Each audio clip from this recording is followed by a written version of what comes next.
waxaan rabaa marka meeshan la isku haysto oo la yiraahdo marinkan Hormuz la yiraahdo bal horta isaga intuu ku yaala marinkan Hormuz xaguu ku yaala ahmiyadiisa juqraafina maxay tahay horta marinkani wuxuu ku yaala waa marin badeed oo kaligiis ah wuxuu ku yaala khaliijka carabta waxaana weeye wuxuu u furan yahay muxiid oo maftuux ah badaha furan ilaa badaha waxa loo kala saaraa bada xiran iyo bada furan iyo bada oo furan oo eka ah badu markii ay ku xiran tahay maxay raadayay bada kale ama muxiid kale uu ku xiran yahay oo marin oo u dhaxeeyo oo loo marayo waxa weeyaan waa badaha furan weeyaan marka marinkan isaga waa marin furan way wuxuu u soo furmayaa hadii Ilaahay ka dhigo muxiid buu u furmayaa badweynta Hindiya iyo Indian Ocean ka iyo halkaas uu soo furmayaa waa marin furan weeyaan oo ma garatay marinkan isaga waxa uu dhaxeeya dawladaha khaliijka iyo Iran buu dhaxeeya waana meesha ugu fog dhererkiisa wuxuu gaarayaa 167 kilomitir ayuu gaarayaa oo xagga badda marka laga xisaabiyo mayl ah ama 167 kilomitir ama 90 mayl oo ah maylka badaha lagu isticmaalo abto mayl macnaha maylka badaha lagu isticmaalo ama halbeegka badaha lagu cabiro wuxuu ama 167 kilomitir oo gaaraya ardigiisa ama ballarkiisana waa 39 kilomitir oo maylka badda lagu cabiro ama 96 kilomitir waa ittisaaciisa meesha ugu dheer oo ugu ciriirisan oo maarta ka soo ciriirin noqonayo marinkan 33 kilomitir waa sidoo kale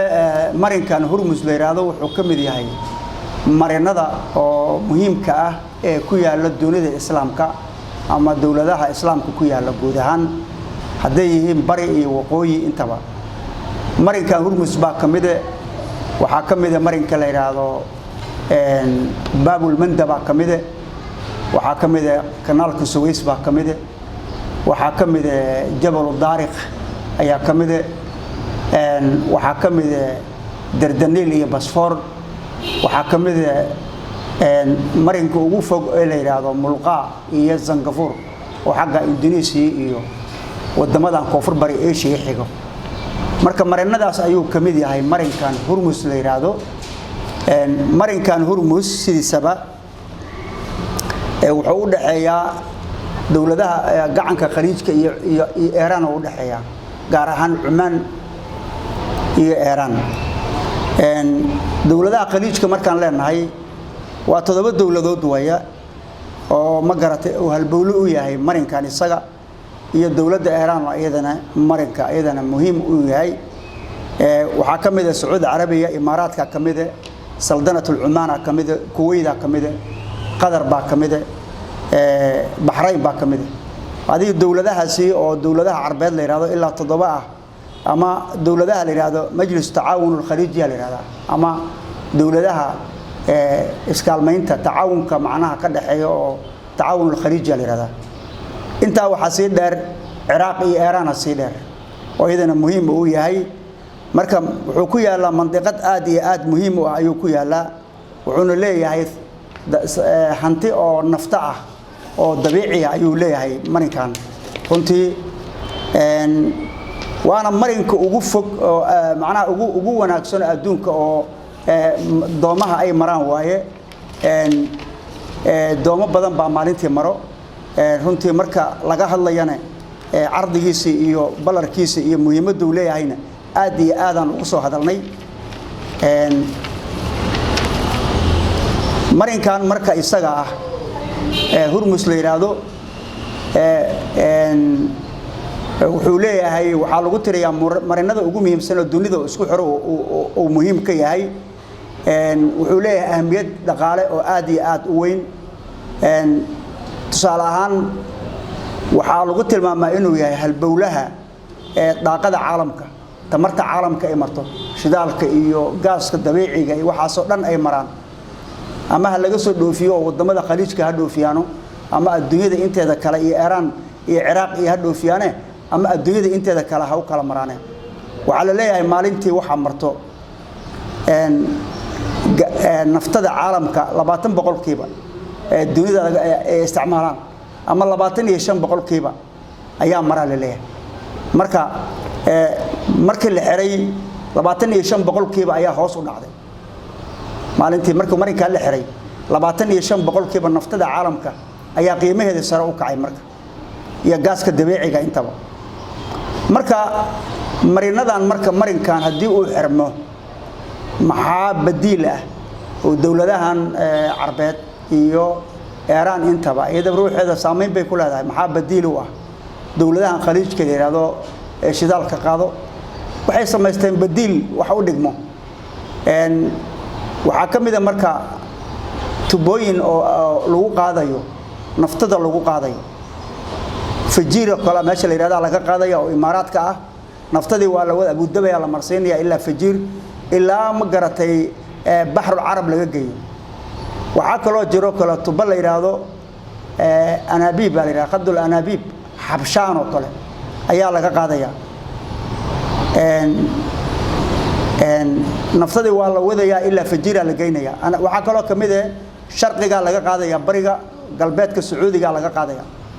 ma garatay ama bariga sacuudiga sharqiga qarbiga laga qaadaya oo sacuudiga ah ama koonfur galbeed laga qaadaya oo koonfur bari oo sacuudiga laga qaadaya naftadii waxa la aadinaya marka ilaa dekada laga gaaro bahrul ahmar la geynaya Iraq oo kale ayadana waxay u qaadaysaa Turkiga Kirkuk meesha la yiraahdo ka qaadaysaa Mina u Jihana la geynaya Turkiga oo ka bacdina bahrul mutawassit loo sii qaadaya marka waxyaalahaas oo idil marka waxay kamid yihiin marinada ugu muhiimsan adduunka ayuu kamid yahay Hormuzkan hadii marka Hormuz ay Iraq Iran ay ku dhawaaqday inay xirtane waxa waaye dawladaha khaliijka badiilkaas ay u sameysteen marka waxa jira marka marinkan la yiraahdo Hormuz iyo marinadan islaamka oo idil badiil kale ma leeyihiin oo adduunka meel kale ma mari karaan waxa jira marin la yiraahdo marinka rajada suuban oo wuxuu ku aadan yahay magaalada Cape Town koonfur Afrika ku aadan yahay marka marinkaas yaa waxa saameeyay nin la yiraahdo Vasco da Gama oo ma garatay nin Portugal ah marka Portugiis ah dhaqdhaqaaqii saameyntii juqraafiga ayuu saameeyay saameeskaasi meesha markii la helayna waxa keenay dhibaato ku horeysay oo dawladda Cusmaaniyiinta inay qabsatay caalamul islaamiyo idil inay qabsatay oo marinadii hadda aan sheegaynay oo Jabal Daariq uu xaqeeyo mulqa iyo Zangafuurna ay xaqaas u jiraan marinadaas oo dhan iyo Baabul Mandab iyo waxa soo idil ayay caalamul islaami ay qabsadeen dawladdii Cusmaaniyiinta qabsatay markay qabsadeen marka Portugiiska waa lagu ciriiriyay marka waxay raadiyeen marin kala markaas waxay heleen marinkan la yiraahdo rajada suuban laakiin marinkan 24 maalmood rajada suuban markii doonta ka soo baxdo wuxuu isku xirayaa horta Atlantic Ocean-ka ama badweynta Atlantic-kada iyo Indian Ocean-ka isku xiraya ama badweynta Hindiya isku xiraya laakiin marinkan waxa laga yaabaa 3 maalmood qanaat Suways iyo ma garatay iyo Khaliijul Aqaba iyo Baabul Mandab iyo hadaa la ku diidin marinkan hadda Hormuz la yiraahdo iyo 3 maalmood iyo 4 maalmood inay ku soo maraan oo badweynta Hindiya ku yimaadeen doomaha laakiin midkan oo Atlantic Ocean-ka badweynta Atlantic-da la soo marayo oo badweynta Hindiya loo gudbaa waxa laga yaabaa 24 maalmood inay ku qaadato marka waa marin aad u dheer oo doomaha ma garatay aad iyo aad ugu dhiboonayaan marka marinkan oo la yiraahdo Hormuz waa marin saasiisa aad muhiim u ah isku socodka adduunka ganacsiga dhaqaalaha waana maartay halbowlaha naftada lagu maartay naftada iyo gaaska dabiiciga ah ee wadamadan khaliijka la yiraahdo iyo Iran iyo Iraq wabillahi tawfiiq bishaaro bishaaro bishaaro shirkadda isgaarsiinta somtel oo soo kordhisay adeega kaafiya balas kaasoo aad ka heli kartid $0 ilaa iyo $50. haddaba macamiil ku shuba $0 oo hel 1.5 GB oo ay la socoto 70 daqiiqo iyo 50 fariin qoraaleed. ku shuba $1 oo hel 3 GB oo ay la socoto 140 daqiiqo iyo 50 fariin qoraaleed. sidoo kale macamiil ku shuba $2 oo hel 6 GB oo ay la socoto 280 daqiiqo iyo 100 fariin qoraaleed. ku shuba $5 oo hel 13 GB iyo bar oo ay la socoto 600 daqiiqo iyo 200 fariin qoraaleed. sidoo kale macaamiil ku shubo $10 oo hel 30 GB oo ay la socoto 1200 daqiiqo iyo 300 fariin qoraaleed. ku shubo $20 oo hel 70 GB oo ay la socoto 2400 oo daqiiqo iyo 300 SMS. sidoo kale macaamiil ku shubo $50 oo hel 150 GB oo ay la socoto 6000 oo daqiiqo iyo 300 SMS. adeega kaafiye plus waxaad ugu shuban kartaa idahab xidig 1 4 gees, airtime xidig 200 4 gees, reseller xidig 300 4 gees. shirkadda isgaarsiinta somtel oo aad ka heli karto internet qiimo jaban tayo sare leh misna la isku haleyn karo.